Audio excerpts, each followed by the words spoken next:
I'm Super T Sigma. This is the Resistance. Skygod Doctrine, Part 3. Let's just delve into this world.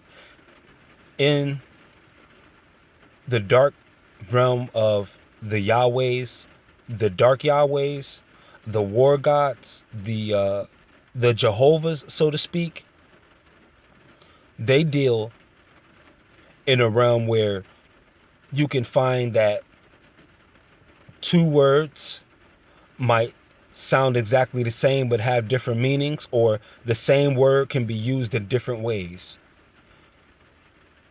Our equivalent to this in 3D is like learning the words fair and fair. Because remember, when you're listening with the spirit, you're just going with how things sound and you're working on the interpretation from there. But when you back that with the knowledge of what those two things can represent, fear and fair, one of them, F-E-A-R, has a lot to do with being afraid. F-A-R-E is simply paying. You have to pay fair, the price of something, what something cost. But see, these words are basically the same in the Skygod plane, because fear makes you pay everything anyway. Fear costs you everything. Fear costs you fair. Fear costs you fair. F-E-A-R will cost you F-A-R-E. You want to be free. The first thing we have to do is get ourselves out of the red energetically. We have to get ourselves out of the red energetically first. Or else we'll barely make it from Friday to Friday, regardless of how much we make. Because it's a spiritual thing. And there's so many different things like this that are simple, that are very simple, but the truth is in those simple things, in those little things. They have a saying where they say the devil is in the details. Well, think about what the term devil means. Don't paint a person with a pitchfork.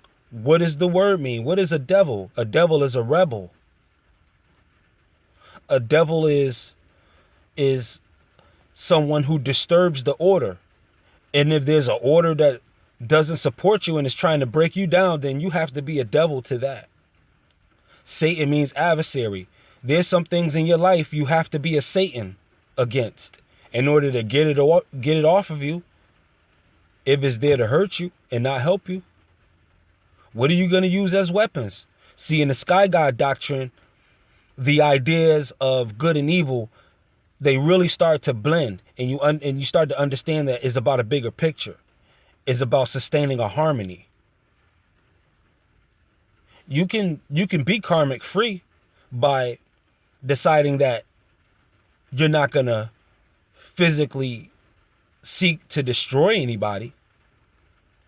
But when it comes to defending yourself, there's a code in that links to the samurai even, where you have to hit to wound, not to maim. And if that enemy is bigger and strong, then you hit to maim, but not to kill. There's a code. There's a code of ethics, even in warfare, even in attack. And there are already people who have gone on before us who have already explained how war is truly fought. I mean, you have laws of power written. You have the art of warfare, the art of war, rather. You already have masters who have instructed the human race on these matters. Skygod Doctrine, Part 3, the Homonyms.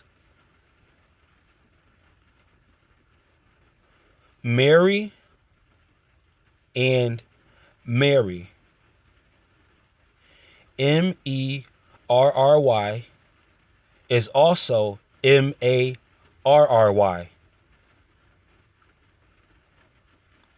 Now, before you think that this means conventional marriage, just look at the divorce numbers. To marry just simply means to gather. It has nothing to do with a man and woman walking down the aisle. To marry is to simply co-join with. There is nothing on the other side of that with. You can marry destruction. You can walk hand in hand with death. You can walk hand in hand with life. Don't limit it to a person. That's only one part of the definition. Marry and marry. The other marry is MERRY, to celebrate, to be happy. Another word like happy, because those two words in the spirit, marry and marry, they have to go together. Only marry what makes you marry. You get that? Only marry what makes you marry.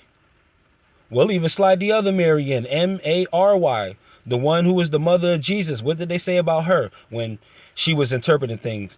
The scripture said, and Mary treasured these things in her heart. In order for something, don't let anything in your heart that you don't love. That's what this is about. On those Marys, when you do the homonyms with the Marys. And there's many other homonyms out there. But with the Marys, don't attach anything to your heart that doesn't please you. That's simple, but it's not easy. Drama is just as attractive as peace is, because drama has a lot of energy in it, and intensity and force and motion and storyline. The drama has enough energy to pull anybody in. You just have to have a stronger energy in you, or else have an energetic shield up. A lot of people who are coming out of the orders of fire and ice know what I mean. You have to have that ice shield sometimes to fight off fire, because you're the perfect blend of both on the alchemical path for all my alchemists. Yeah, and this doctrine of the Yahwehs, it goes even further than choosing your words carefully. Because choosing your words carefully has a different tone on those levels in the Skygod realms. Down here, we can always clean it up. But up there, you paint a reality based on particular words you choose, and you send that reality down on a big part of the human race. You're not the only one affected.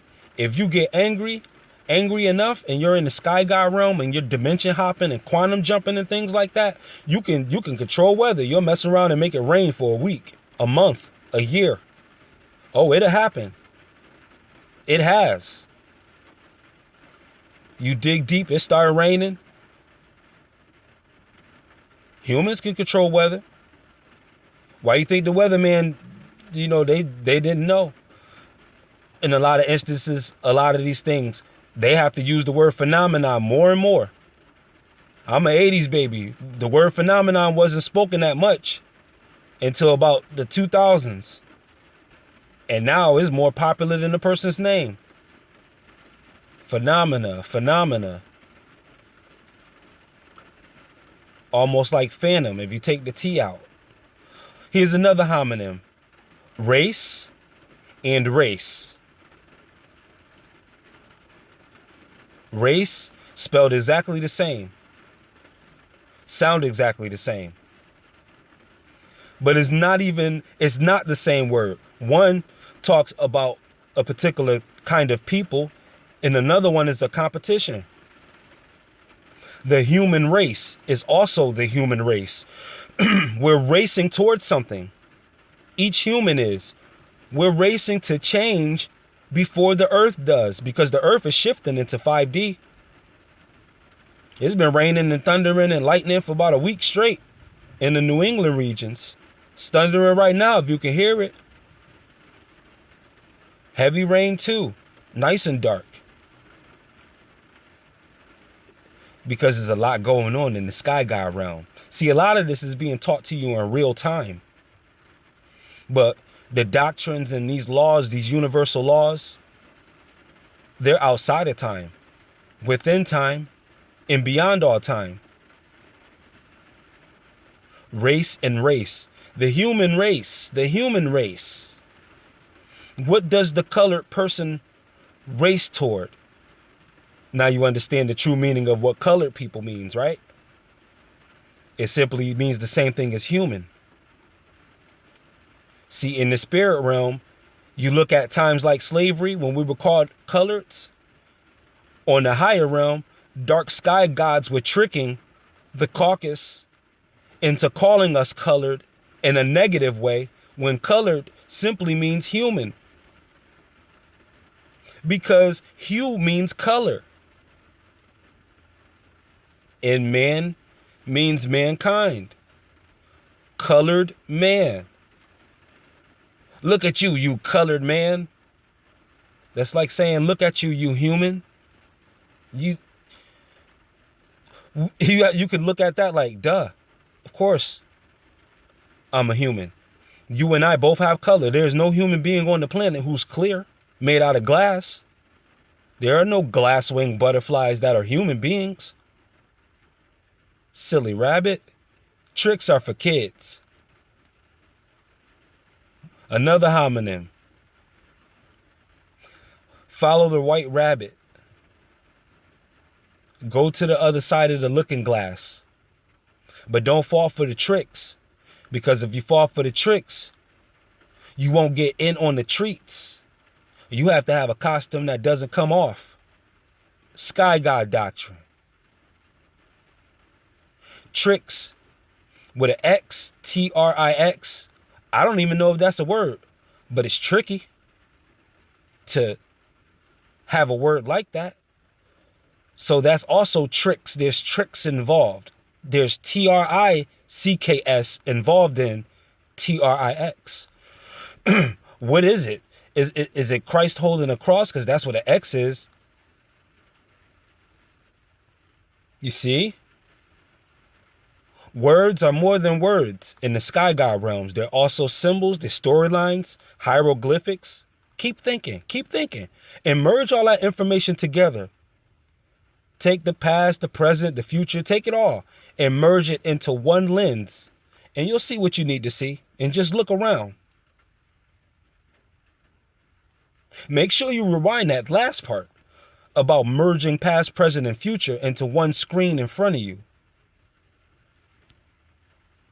Because that's part of what you want to do if you want to manifest fast. Make sure you have that balance. And there's no such thing as going too deep. There's no such thing as overthinking. You can always underthink. As you notice, you can always underthink. Each of us can complete a project, come back to it, have new ideas, whether the project is done or not. We'll think about it at random times. The mind doesn't stop. The idea come to you in the shower. You wasn't planning to do your material in the shower. It'll come to you then. It'll come to you when you're in the kitchen cooking. You didn't plan on coming up with it while you cooked. The mind doesn't stop. Feed it. You could fit 1,000,000 universes in it. The mind. Your mind, my mind, the all mind. Lastly, and this will wrap up this entire Sky Doctrine realm in the homilies in terms of the similarities. Treat the oversoul like an overcoat. You wear it. But when you're home, you don't have to have your coat on in the house.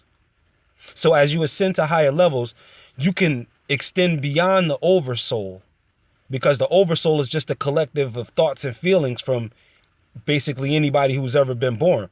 But if you focus on a certain degree of uniqueness of what makes you you, and try to visualize yourself a lot of times, because that will separate a lot of the difference between your thoughts and everybody else's, because we have a lot of the same ambitions, goals, and things like that, and dreams and hopes, but we are each different people. So your individuality will have a big part of separating you from the pack and giving you your own unique throne, because there are thrones. Ascend to yours. Ascend to your throne. I'm Super T Sigma. This is the resistance.